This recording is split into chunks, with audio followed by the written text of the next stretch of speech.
Breaking news this morning, more than 100 people are dead due to the catastrophic flooding in Texas over the July 4th weekend. Rescue crews intensifying their search for the dozens still missing.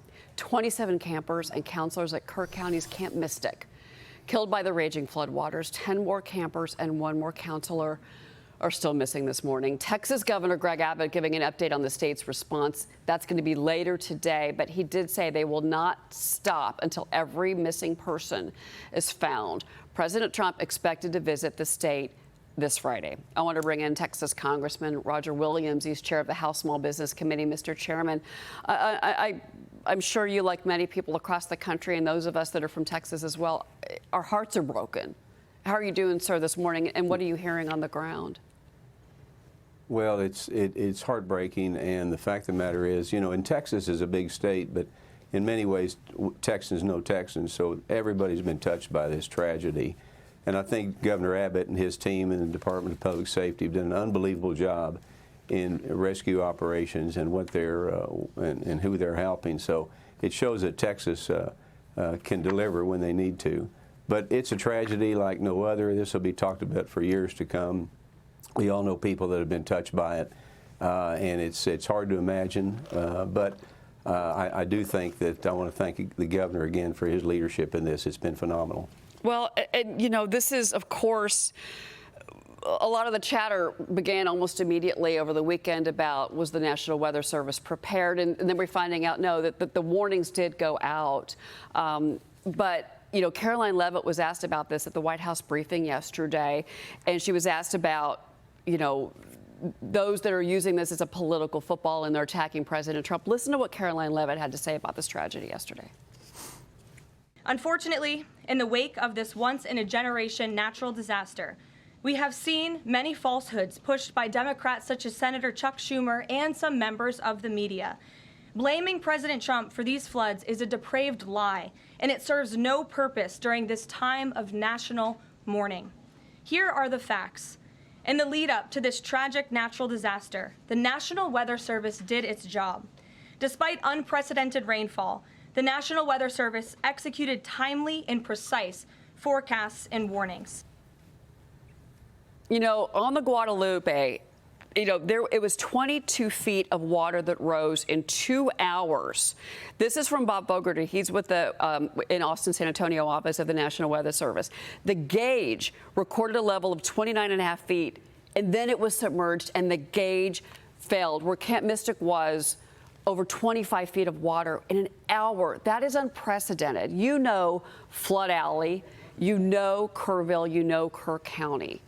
How, in your mind, in this scale, large-scale events of catastrophe when it comes to water in the state of Texas, where does this rate for you? Well, I mean, I don't, you know, we had this situation, I think it was back in '78 and another one in around '86, but nothing like this. And I think the blame game is really unbelievable. We hear from the other side blaming even President Trump for this. So what we need to do is we need to find more people. We need to pray for everybody. And that's where we need to be right now, and not worry about a natural disaster, quite frankly, that no one can control. We're dealing with Mother Nature here. And I'm disappointed in some of the people that I serve with that want to blame somebody and blame President Trump and this and that. There's time for that later, but we've got a lot of people we've got to find, we've got to pray for, and a lot of families out there. Well, look, Secretary Noem and President Trump have said whatever the state of Texas needs on a federal level, it will get. What does Texas need?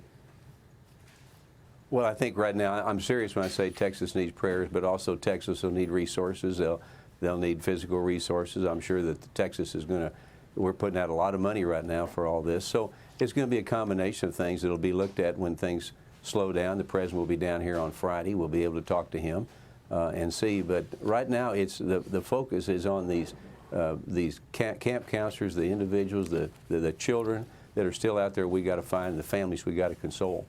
Yeah. Well, again, you say prayers and then you think that's not enough. What else can I do? And obviously here at Fox, we are hoping to raise more money to help the people of the Hill Country. I do want to switch gears with you before you go, sir, because small business is certainly something that you've come on the program and talked many times about. There is this new National Federation of Independent Business survey, and small businesses and optimism, it's actually remained steady, which is interesting in the middle of the fight over the big, beautiful bill. One of the most pro-small business pieces of legislation in recent history, if you look at, is in the Megan bill. There's $13.5 billion. It reimburses Texas for border security. That money that was spent by the governor during the Biden administration, Mr. Chairman. I want to get your reaction, and also, have you heard from some in the small business community about how the bill can help them and what they need right now moving forward? Well, first of all, Texas, we were out a tremendous amount of money, $13.5 billion. I had a bill that says we need $11 billion back. We certainly would like $13.5 billion. This is money we shouldn't have to spend in Texas. It was due to the lack of a response from the federal government. So Texas deserves to have its money back so we can begin to operate Texas ways again, not spend our money for federal issues. And so, but I would tell you, being a chair in the Small Business Committee and being a small business owner myself, the bill is being met with tremendous amount of support from small business. The idea of tax cuts, the idea of less regulations on banks, the idea of a border wall, the idea of 100% expensing, the idea of just being able to take risk again and get reward is turned small business on like I haven't seen in a good while. People feel like they can now do some business and hire people and put people to work and, quite frankly, realize the American dream. And I think that's what this bill is going to do.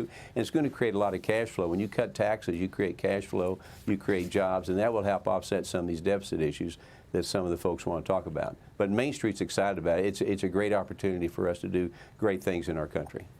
Congressman Roger Williams from the great state of Texas. Congressman, thank you so much for being here.